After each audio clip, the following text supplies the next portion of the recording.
xin liên hệ 0917386059. Xin nhắc lại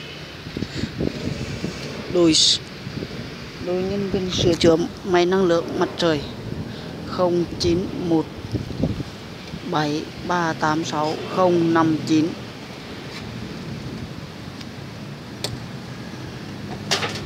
Máy này nước thì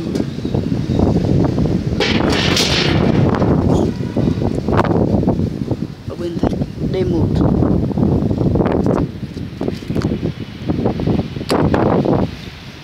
Công trình sửa chữa ở Bình Thạch D1. Máy năng lượng mặt trời bị rò rỉ nước.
Dao bên cứng nha anh, để em móc ra cho.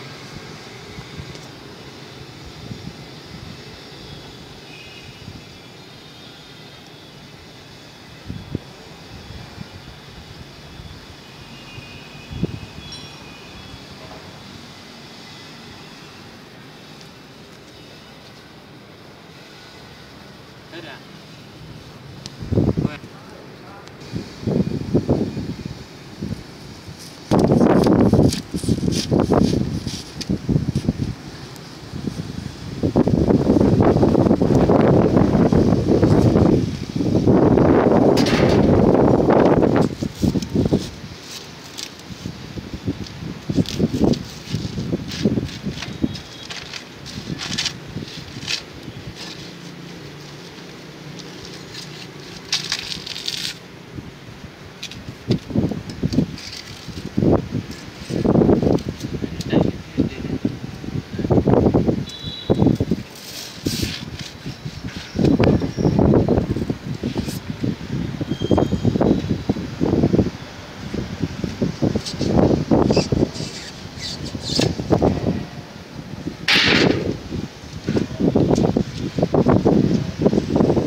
Nước nó chảy từ phía trên này chứ không phải là từ phía dưới.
liên hệ 0917386059.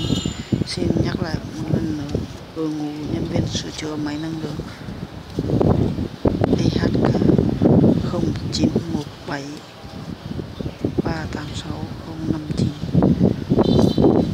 Xin phụ quý khách nhanh chóng, uy tín, bảo hành